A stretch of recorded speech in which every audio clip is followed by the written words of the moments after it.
So what actually is the ketogenic diet? Let's cover that. I'm going to start simple and then go a little bit more complex, but keep it simple overall. It is simply a method of eating certain foods in certain combinations that cause the body to run on ketones. When you burn fat, your body makes ketones. And ketones can be used as an alternative fuel source. In fact, your body loves running on ketones. It's actually a much healthier fuel source. There's less waste. It's more efficient. There's more energy in ketones. And your body has a lot more stored fat than it does stored sugar.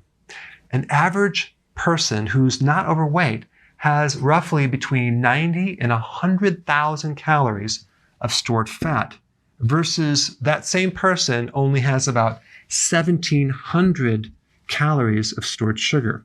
So what makes more sense? Running your body on 100,000 calories of stored energy, or this small reserve right here? If you rely only on sugar fuel or stored sugar, it's called glycogen, when you start burning fat and you get into fat burning, you can go a lot longer without being hungry, and especially without craving carbs. So the real big advantage of the ketogenic diet versus other diets is that your hunger goes away and your cravings go away, making it very, very easy to do this long term. So if we compare the ketogenic diet to a low-calorie diet or a low-fat diet, both of these diets are a high carbohydrate diet. It's the carbohydrates that actually prevent fat burning. So when someone does a low-calorie diet or a low-fat diet, yet it's a high-carbohydrate diet, they are going to struggle. They're going to be dependent on doing more exercise. They'll lose some temporary water weight, but they're going to pretty much give up. And this is basically why 98% of diets fail, simply because they're not sustainable. Why? Because you're hungry all the time and you're craving carbs all the time, making it actually impossible to stick to because of all the temptations you have around you constantly. So what makes a person go into ketosis, or basically making ketones, is lowering your carbohydrates. You need to lower your carbohydrates between 20 and 50 grams. The lower the carbohydrate, the more you get into ketosis. So really, you can look at the ketogenic diet as a fat-burning diet.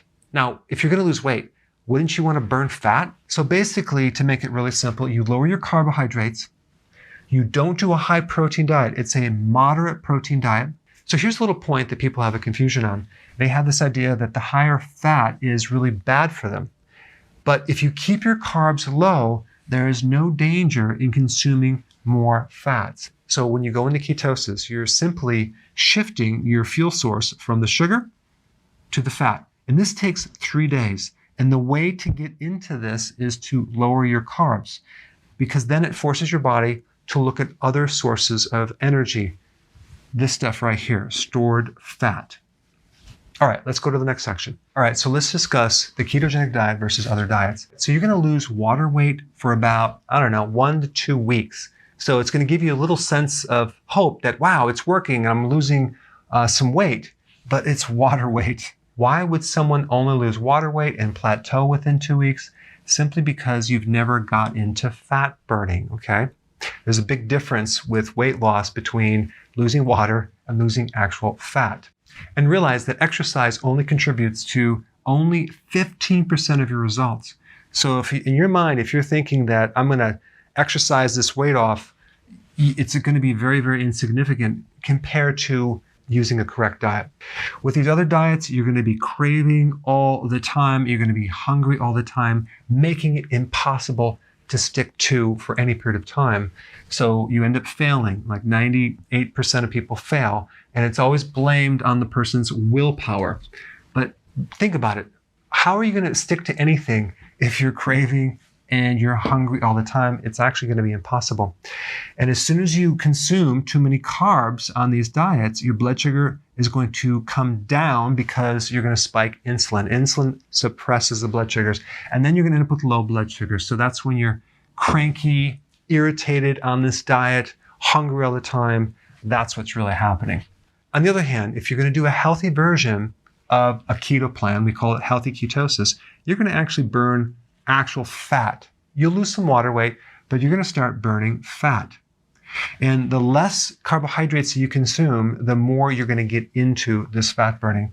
Your hunger is going to go away. You're not going to crave anymore.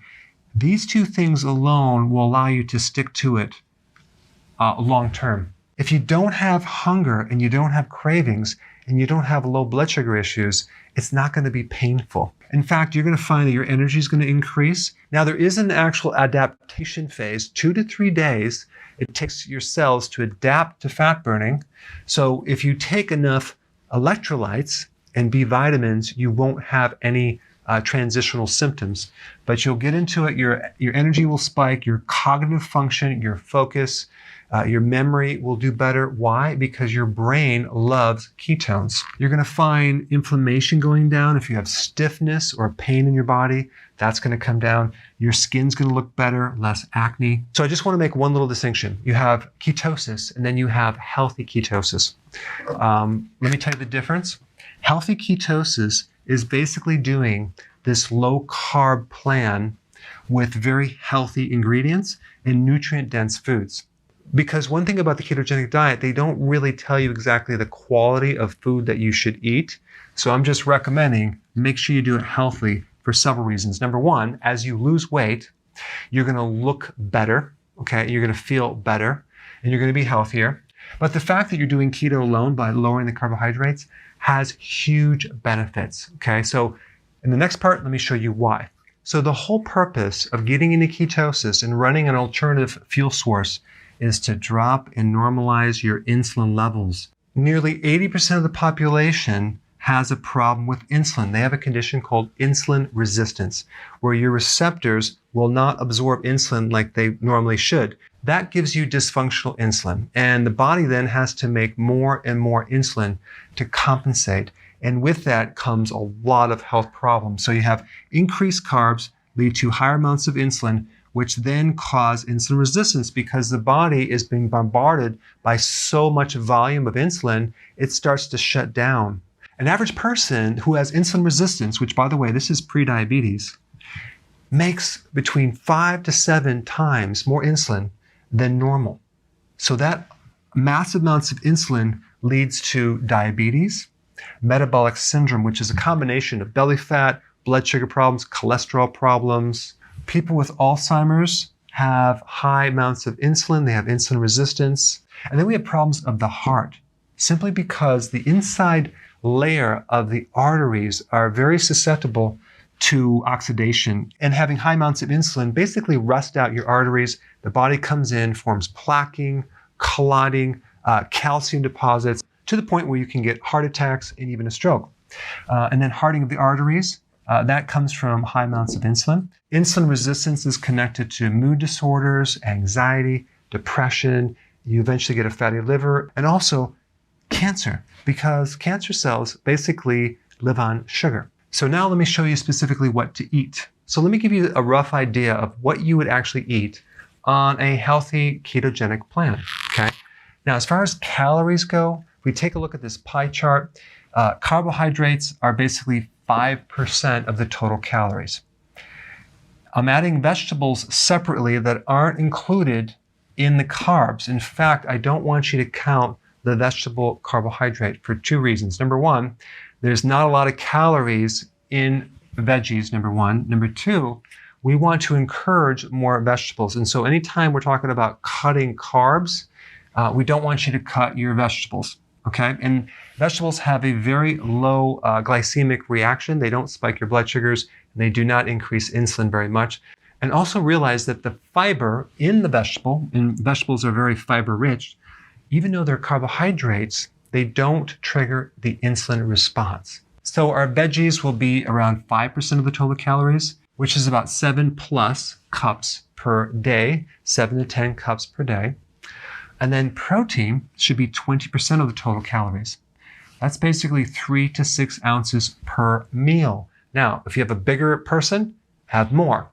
Okay, so this is just a range. This is a moderate amount of protein. And when I talk about 3 to 6 ounces of protein, I'm not talking about the protein in the product, like the meat or fish.